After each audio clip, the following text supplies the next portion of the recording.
Greetings, YouTube. The other day I was watching a video here on YouTube, and I was reminded of something known as sexual gatekeeping. And by that I mean that within the Western culture, in the heterosexual community, frequently, particularly among social conservative groups, very prevalent amongst the more conservative Christian groups in the United States, women are given the goal of sexual gatekeepers. It is their job to prevent people from passing the gate and acquiring sex. Now, this is, of course, a derivative of the whole concept of the patriarchy, that women are property and their value is inherently based on whether they are virgins or not. If they are not virgins, they are considered to be of less value than if they are virgins. This has nothing to do with my view of women, of course. This is just how the patriarchy and how religious conservatives view sexuality, which is not healthy. Now, if a woman succeeds at achieving this goal, no, do not pass, until she is married, which only happens 5% of the time, actually. Only 5% of Americans wait till they're married to engage in sex. The marital process then opens the gate, which then leads to some very strange and unhealthy sexual dynamics dealing with marital consent, which is a different topic. But no more healthy than what I'm discussing at the moment. Of course, teen boys, their goal is to get past the gate. Now, if a teen boy gets past the gate, they are seen as heroic. They are lauded for their success. Hey, high five, you got past the gate. Well, of course, they don't look at it that way. They use far more colorful, dynamic language than that. But you get the point. And if a woman fails and allows a adolescent male past the gate, she is condemned. She is shunned. She is slut-shamed. You failed at your job.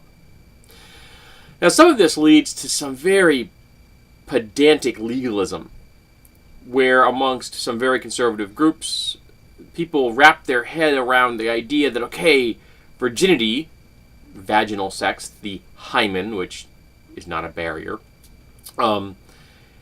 must be preserved, but that's all.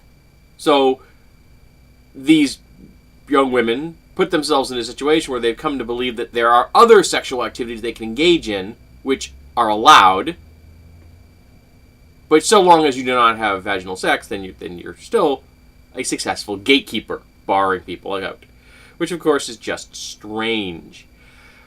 And of course, all of this is incomprehensibly unhealthy. It's very sex negative. It has nothing to do with a healthy sexual expression. Because in reality, the only person that should decide about how you express your sexuality is you. You should make sure that you're practicing your sexuality in a healthy way. You should make sure that all persons involved are fully consenting. And that is not just someone that isn't saying no. It is not just, the absence of no. That is an enthusiastic yes.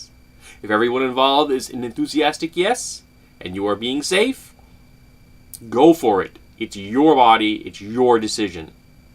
95% of Americans have premarital sex. That's the reality. And of course, what does that mean for people outside the strictly heterosexual community? What does it mean for people who are gay? How do you gauge virginity? How do you gauge gatekeeping? And of course, even amongst the LGBT community, you can have things like the gold star gay people, gold star lesbian, or gold star gay person, meaning that they've never engaged in sexual contact with the person of the other biological sex, which, to my mind, is only slightly less twisted than the concept of sexual gatekeeping. Who cares who you have sex with, as long as everyone involved was an enthusiastic yes, you were safe, and you had a good time? That is no one else's business. I watched a video yesterday where someone talked about the fact that she said, I've dated boys, said I've dated girls. She said, at the moment I'm dating a woman. If you have a name for that, fine. I don't want to hear it. She doesn't want to be labeled. And that's fine. That's her right to not want to be labeled. That's her right to see herself as omnisexual if she wants, or anything else she wants to call it, or just call it sexual. And let her decide from moment to moment what that means. and it's no one else's business. But the idea of sexual gatekeeping is just twisted. And of course, in the more common, less socially conservative world of American sexuality, a woman that doesn't engage in sexuality in high school or college is a prude, and those that do is a slut. You cannot win. Whereas a man that engages in sexuality is a stud, and a man that doesn't is a prude. You cannot win. So you're just screwed. The men have been put into a situation where they must go seek this thing, and that's it. They are come to objectify women as a sexual goal, as opposed to another human being that they are exchanging sexual pleasure with. And the women, of course, is then saying, no, you must not pass. You must not pass. You shall not pass. The big long white beard and staff and a sword. It's twisted. It's not healthy. And we need to be rid of it. And as a point as I have made before, and I shall belabor now, and I shall probably belabor in the future, social conservatives are always wrong. No one is in charge of sex except you. No one can make the decision when it is right or wrong, or who is the right person or the wrong person to engage in sexuality with. Only you can do that.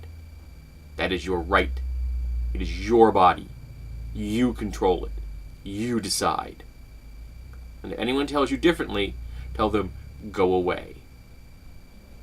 And if your parents are telling you that, and you can't go away, and you can't tell them to go away, bide your time.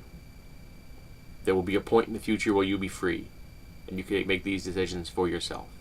In the meantime, remember, consent means an enthusiastic yes, and practice your sexuality safely. As long as you abide by those two rules, you're okay. And no one else gets to tell you who you decide to love and who you decide to have sex with.